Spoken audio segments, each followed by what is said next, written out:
বাসার থেকে বের হয়ে উবারটা চালু করলাম। শুরুতে একটা ট্রিপ ঢুকলো, 200 টাকার একটা ফেয়ার।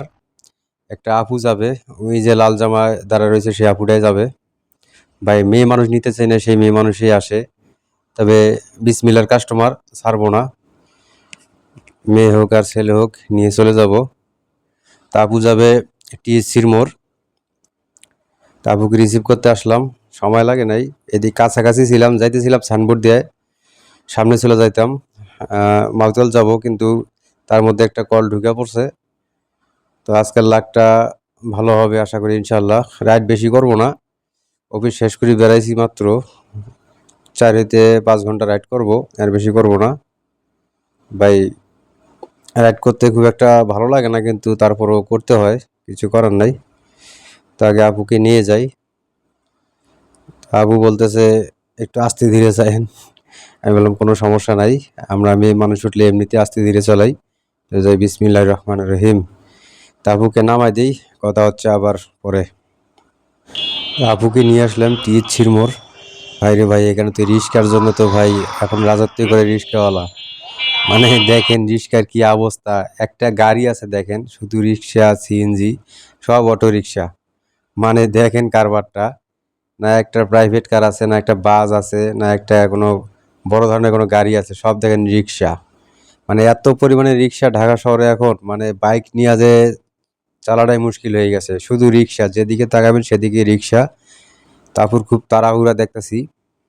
তা আপু ট্রিপটা শেষ করতেই পারলাম না, উবারটা কমপ্লিট করতে পারলাম না, আপু নেমে গেল। তা আপু বলতেছে ভাই শেষ করে তাড়াতাড়ি।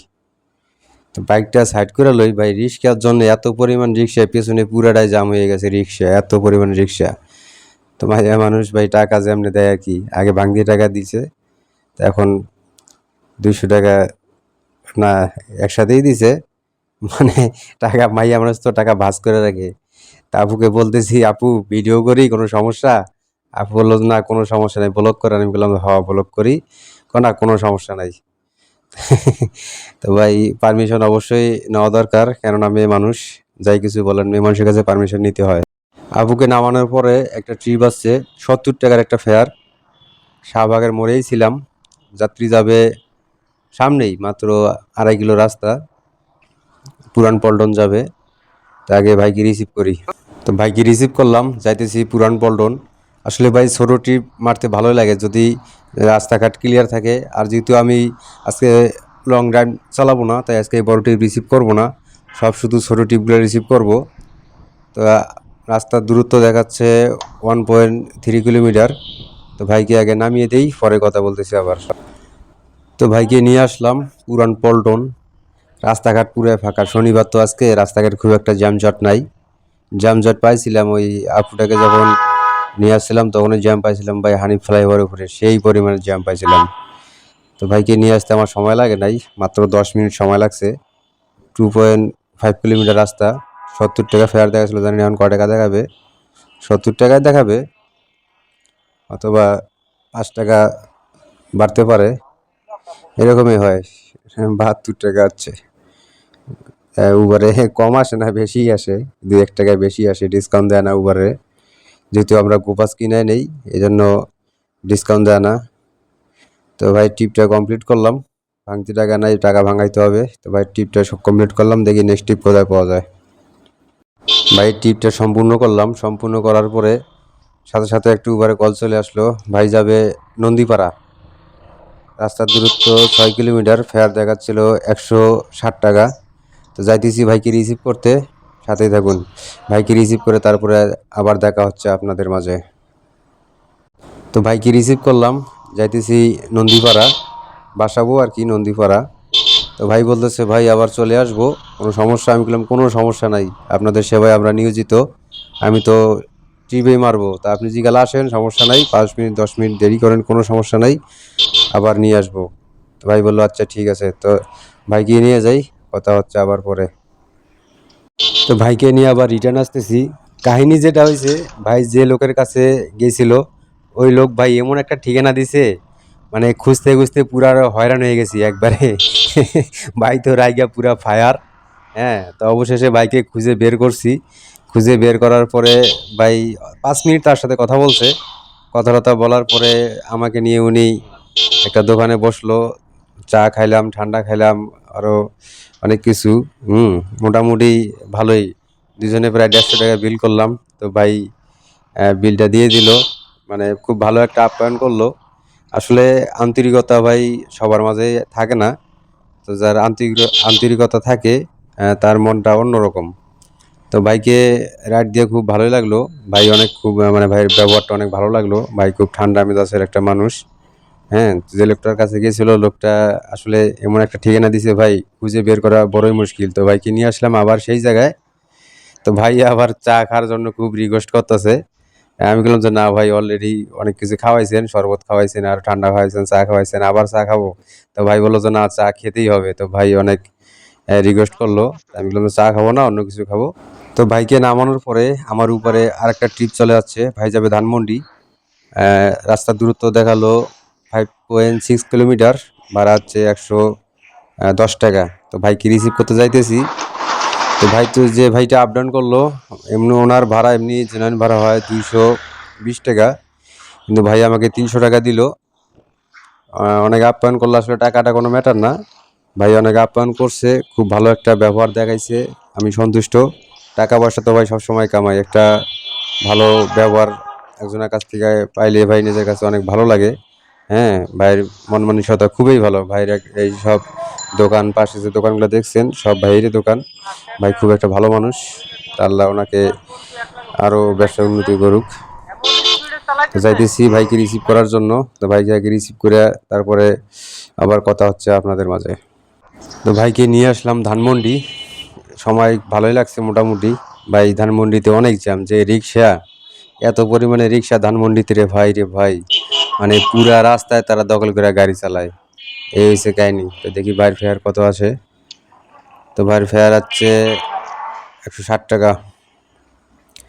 তো ভাইয়ের ফেয়ার হচ্ছে 160 টাকা। দেখি ভাই কত দেয়। অনেক জাম ঠেলছি, মানে যে কিলোমিটার রাস্তা হিসেব করছিলাম 10 মিনিটের জায়গায় ভাই অলরেডি 20 মিনিট লেগে গেছে। তো ভাই 120 টাকা দিল।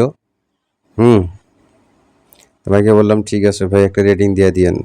যাত্রী একটা রেটিং দিলে ভাই রেটিংটা ভালো থাকে। রেটিং ভালো থাকলে ভাই ট্রিপ একটু ভালোই ঢোকে। তো আমার রেটিং আল্লাহ দিলে খারাপ না, অনেক ভালো। তা দেখি নেক্সট ট্রিপটা কোথায় পাওয়া যায়। তো ভাইকে নামানোর পরে উপরে একটা কল পাইছিলাম, যাত্রী সাথেই ছিল। যাত্রীকে রিসিভ করলাম। যাত্রী যাবে ভিআইপি রোড। ভালোই হয়েছে ভাই, আমি ওদিক দিয়ে চলে যাব। আমার আর রাইড দেওয়ার ইচ্ছা নাই। অলরেডি 9:30 বাজে গেছে। আজকে কথা ছিল যে 10টা পর্যন্ত রাইড দেবো, কিন্তু বাসা যাইতে যেতে তো ভাই 10টা পার হয়ে যাবে। ভাইকে নামাইতে প্রায় 10টার মতো বেজে যাবে। ওখান থেকে আবার গুলিস্তান চলে যাব। গুলিস্তানের ট্রিপ পাইলে তো পাইলাম, না পাইলে তো আর কিচ্ছু করার নাই। অনেকদিন হয় তো অনেকদিন হয় না, মাঝে মধ্যে তো খালি যাইতে হয়। তো ভাইকে আগে নামাই দিই। রাস্তায় ভাই যে পরিমাণ রিক্সা, মানে কি বলবো, গাড়ি চালাই মুশকিল। তো ভাইকে নিয়ে আসলাম ভিআইপি রোড। ভাই একটা ট্রিপ শেষ নাই করতে উবারে খালি দেখেন ট্রিপ ঢুকতেছে ইচ্ছা মতো, মানে উবার পুরা পাগল হয়ে গেছে গা। উবার পাগল হয়েছে না আমি পাগল হয়েছি বুঝতেছি না। ভাই ট্রিপ শেষ করতে পারি না, দেখেন আর একটা ট্রিপ ঢুকে বসে রয়েছে ভাই। তাহলে বলেন ট্রিপ কোনটা ধরবো, এটাই এখন শেষ করতে পারি নাই। ট্রিপ আর একটা দিয়ে দিছে ভাই। ট্রিপ মারার ইচ্ছা আর নাই। বাসা চলে যাব, এখান থেকে চলে যাব সোজা গুলিস্তান। ওখানে পাইলে পাইলাম, না পাইলে নাই। আবার বাসার থেকে কল দিতেছে, মানে সব একসাথে শুরু হয়ে গেছে। তো ভাইয়ের ফেয়ার হচ্ছে 160 টাকা। দেখি ভাই কত দেয়। তো এই হলো কাহিনী, বুঝলেন? যখন দেয় তো দেয়, যখন দেয় না তো দেয় না। আধা ঘন্টা, 1 ঘন্টা, 2 ঘন্টাও বসে থাকা লাগে। এই হচ্ছে উবারের কাহিনী। তো ভাই 120 টাকা দিছে, 200 টাকা দিছে। বলতেছে 120 টাকা রাখেন। আমি বললাম যে না ভাই, খুচরা টাকা নাই। হ্যাঁ, খুচরা টাকা ভাই থাকে না। খুচরা টাকা সবাইকে দিতে দিতে একবারে শেষ হয়ে যায়। তো ভাই 120 টাকা দিল। 160 টাকার ভাড়া 120 টাকা দিল। যাক, আগের ভাইও 120 টাকা দিছে। মানে এভাবেই আর বাসার থেকে খালি শুধু কল দিতেছে, দেখি একে কলটা রিসিভ করি। তো এইভাবেই ভাই মনে করেন যে যাত্রী 20 টাকা 10 টাকা বেশি দিলে তো ভালোই লাগে, তাই না? তো এখন ভাই চলে যাবো সোজা গুলিস্তান মোড়। ওখান থেকে চলে যাব বাসা। এখন ভাই চলে যাব সোজা গুলিস্তান। আর কোথাও দাঁড়াবো না, সোজা গুলিস্তান চলে যাব। ট্রিপ একটা পাইলে পাইলাম, না পাইলে নাই, চলে যাব বাসা। সকালবেলায় ভাই ডিউটি আছে, অফিস করতে হবে, অফিস মিস করা যাবে না। কেননা ভাই এটা আমার পার্ট টাইম, ওটা আমার পারমেন্ট। আগে আমার অফিস, তারপরে রাইট। তো দেখি গুলিস্তান যাই, দেখি একটা যাত্রী যদি আল্লাহ দেয়, রিজিকে থাকলে অবশ্যই পাবো, আর রিজিক না থাকলে নাই, খালি চলে যেতে হবে, কিচ্ছু করার নাই। তাকে গুলিস্তান মোড় যাই, দেখি আল্লাহ ভরসা। গুলিস্তানে আইসা ভাই বসছি, মাত্র 5 মিনিট হয়েছে। এক ভাই আইসা বলতেছে ভাই সাইনবোর্ড যাবো। তো ভাইয়ের সাথে কন্ট্রাক্ট লইছি ভাই 150 টাকা। ভাই আমার বাসা যাওয়ার কথা, 150 আর 200 নাই। হ্যাঁ, আমি যে মানে মেঘ না চাইতে বৃষ্টি, এই অবস্থা হয়েছে। মানে আইসে 5 মিনিট হয়েছি না মাত্র, ভাই আইসে ডাইরেক্ট বলতেছে আমাকেই। আরো কত বাইক রয়েছে তাদেরকে না জিজ্ঞেস করে সোজা আমাকে বলতেছে যে ভাই সাইনবোর্ড যাবো। ভাইয়ের সাথে কন্ট্রাক্ট হইলো 150 টাকা, টোটাল 10 টাকা ভাই দেবে। তো আজকের মতো এইটা আমার শেষ রাইড। তো ভাইকে আগে নামাই দেই, পরে আবার দেখা হচ্ছে। অবশেষে ভাইকে নিয়ে আসলাম সাইনবোর্ড। সময় লাগে নাই, রাস্তা পুরাই ফাঁকা। হানি ফ্লাইওভার তো পুরা ফাঁকাই থাকে। তো ভাইয়ের সাথে কন্ট্রাক্ট হয়েছিল 150 টাকা, টোটাল 10 টাকা আমি দিছি, ভাই আমাকে দেবে 160 টাকা। আজকের মতো এটা আমার শেষ রাইড। যদি কাল ভালো লাগে ইনশাল্লাহ কালকে রাইডে বেরোবো। তো ভাই ডিউটির পরে 2-4 ঘন্টা রাইড করা যায়, এর কোনো সমস্যা নাই। আপনিও করলে করতে পারেন, কোনো সমস্যা নাই, কিন্তু ফুল টাইম রাইড করাটা ভাই খুবই কষ্ট। হুম। তো ভাই দেখি কয় টাকা দেয়। আরে সবাই খালি বড় নোট দেয়, ভাঙতি টাকা কেউই দেয় না। আমার কাছে ভাঙতি টাকা আছে, সবাইকে ভাঙতি দিতে দিতে আমার মানিব্যাগ পুরা ফাঁকা হয়ে গেছে, ভাঙতি একটা টাকাও নাই। সব 100 টাকা 200 টাকার নোট জমছে। কোত্থেকে দেবো ভাঙতি? এই একটা ঝামেলা ভাই, ভাঙতি টাকা এত রাখি পকেটে ভাই, একটা টাকা ভাঙতি থাকে না। মানে ভাঙতি টাকা দিতে দিতে শেষ। দেখি ভাইয়ের কাছে আছে নাকি। হ্যাঁ, অবশেষে ভাইয়ের কাছেই ছিল। হ্যাঁ, উনি আমাকে ইচ্ছা করে দিছে। তো ঠিক আছে ভাইয়া, আল্লাহ হাফেজ।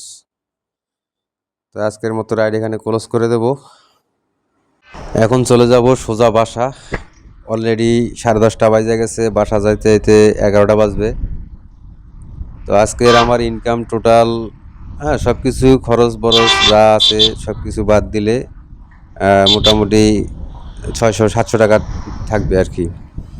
তো ভাই ডিউটি শেষ করে যে 2-4 ঘন্টা আমি রাইড শেয়ার করি, এই যে 200-500 টাকা যাই ইনকাম করি, বাট যাই হয় না কেন ভাই আমার কাজ করতে কোনো লজ্জা করে না। অনেক ভাই ব্রাদার বন্ধু বান্ধব বলে, হ্যাঁ, যে চাকরি করিস আবার রাইডও শেয়ার করিস।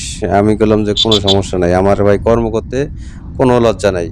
ভাই কর্ম ছোট হোক বড় হোক, কর্ম কর্মই, কর্মতে কোনো লজ্জাবোধ নাই ভাই। আমি তো চুরি করি না, ভিক্ষা করি না, লজ্জা কিসের? কর্ম করে খাই।